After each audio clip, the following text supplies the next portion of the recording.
Antenatal পিরিয়ডে কোনো mother DEXA পেলে আমরা কিভাবে মেনশন করি সেটা, যে পেশেন্ট ডেক্সা পেয়েছে বা কত আওয়ারলি পাবে বা কিভাবে মেনটেন করি। একটা বোন কোশ্চেন করেছিল, তো সেই জন্যই ভিডিওটা বানানো, যে গভর্নমেন্টে একটা খাতাই দেওয়া আছে, যেই খাতা বা বুক যাই বলে থাকো সেখানে মেনশন করতে হয়, সেখানে পুরো ছক করে লেখা আছে, এই ছকগুলো জাস্ট ফিল আপ করতে হয়, ঠিক আছে।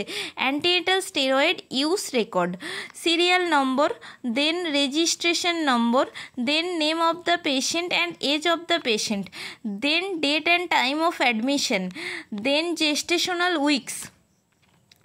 এরপর কি করা হয় না, ইঞ্জেকশন ডেক্সা দেওয়া হয় 6 mg পেলে কোনো পেশেন্ট ইন IM স্ট্যাট, তো তারপর কি পাই 3 such এভরি 12 আওয়ার্স ইন্টারভ্যালে পাই, ঠিক আছে। আর যদি কোনো মা 12 mg পাই তাহলে 24 আওয়ার্স আফটার একটাই পাই, ঠিক আছে। তো 12 mg যেটা ওটাও IM স্ট্যাট পেলো ফার্স্টের ডোজ, তো দেন 1 such পাই 24 আওয়ার্স আফটার, ঠিক আছে। তো এটা আমাদের হসপিটালে হয়ে থাকে। আবার কোনো একটা পেশেন্ট শুধু স্ট্যাটও পায়, ঠিক আছে। তো injection dexamethasone 6 mg intramuscular 4 doses 12 hourly apart if gestation less than 34 weeks and no evidence of infection and labour are not imminent, ঠিক আছে। তো এখানে লেখা আছে, তো মূলত ডক্টররা যেটা অ্যাডভাইস দেয় সেটাই আমরা দিয়ে থাকি, ঠিক আছে। পেশেন্টকে যেটা ডক্টর অ্যাডভাইস দেয় সেটাই পেয়ে থাকে, মূলত আমাদের হসপিটালে ওটা দেয়, ওটাই আমি বললাম, ঠিক আছে। এখানে আমরা ডেট অ্যান্ড টাইম অবশ্যই মেনশন করে থাকি, এই কারণ সেটা দেখি পরের ডোজটা পেয়ে থাকে পেশেন্ট, ঠিক আছে।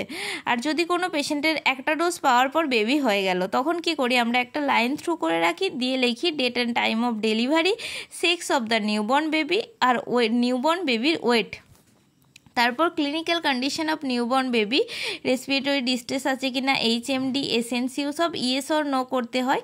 দেন হচ্ছে ফাইনাল আউটকাম, ফাইনাল আউটকামে কি হলো, সারভাইভড হলো না লামা হলো না ডিসচার্জ হলো না ওই অ্যাবসকন্ডেড হয় না, তো যেটা হবে সেটা মেনশন করে দিতে হয়। আমরা কোনো মাদারের বেবি হয়ে গেল তখন আমরা সারভাইভড লিখি, কোনো মাদার ডিসচার্জ হয়ে গেল তখন আমরা ডিসচার্জ বলি, ডেট অ্যান্ড টাইম অবশ্যই মেনশন করতে হয়।